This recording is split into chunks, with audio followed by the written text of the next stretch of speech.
Stop ಆಗಿತ್ತು, ಆದರೆ restart ಮಾಡಲೇಬೇಕು. ಸ್ಟಾಪ್ ಮಾಡಿ ಆಲ್ಮೋಸ್ಟ್ ಅರೌಂಡ್ ಲೈಕ್ 1 ಮಂತ್ ಆಗಿರ್ಬೋದು. ಫುಲ್ಲು ಧೂಳು ನೆನ್ಕೊಂಡ್ಬಿಟ್ಟಿದೆ, ಧೂಳು ತುಂಬ್ಕೊಂಡ್ಬಿಟ್ಟಿದೆ. ಇದನ್ನೆಲ್ಲ ಲೈಕ್ ಡೀಪ್ ಕ್ಲೀನಿಂಗ್ ಮಾಡಬೇಕು, ಎಲ್ಲ ತುಂಬ ಕೆಲಸ ಇದೆ ಇವಾಗ ಸ್ಟಾರ್ಟ್ ಮಾಡೋದ್ರಲ್ಲಿ. ಸ್ಟಾಪ್ ಆಗಿತ್ತು, ಆದರೆ ರೀಸ್ಟಾರ್ಟ್ ಮಾಡಲೇಬೇಕು. ರೀಸ್ಟಾರ್ಟ್ ಮಾಡ್ದಿರಾ ಹಂಗೆ ಬಿಟ್ಬಿಡೋಕ್ಕಾಗೋದಿಲ್ಲ.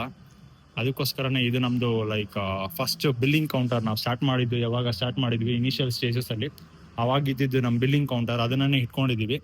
ಆಮೇಲೆ ನನಗೆ ಹೇಳಿದ್ದೆ, ಇದು ನಮ್ಮ ಬಿಲ್ಲಿಂಗ್ ಬೋರ್ಡು. ಆ್ಯಂಡ್ ಇದು ಲೈಕ್ ಸೆಕೆಂಡ್ಸಲ್ಲಿ ನಮ್ಮ ಚೇರ್ಸ್ ಎಲ್ಲ ತೊಗೊಂಡಿದ್ವಿ.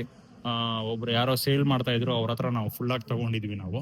And these are the items like ಡೇಕ್ಷಾ ಫುಲ್ಲು ಧೂಳು ತುಂಬ್ಕೊಂಡ್ಬಿಟ್ಟಿದೆ. ಇದನ್ನೆಲ್ಲ ಕ್ಲೀನಿಂಗ್ ಹೋಗುತ್ತೆ. Full kitchen full deep cleaning ಆಗುತ್ತೆ. ಆ ಡೀಪ್ ಕ್ಲೀನಿಂಗ್ ವಿಡಿಯೋ ಒಂದು ನಾನು ಅಪ್ಡೇಟ್ ಮಾಡ್ತೀನಿ ನಾನು YouTube as well as on the Instagram. And ಅದು ನೋಡ್ಕೊಂಬಿಡಿ. ಡೇಟ್ಸ್ ಬಂದ್ಬಿಟ್ಟು ಜಲ್ದಿ ಅನೌನ್ಸ್ ಆಗುತ್ತೆ. And stay tune for dates. See you guys.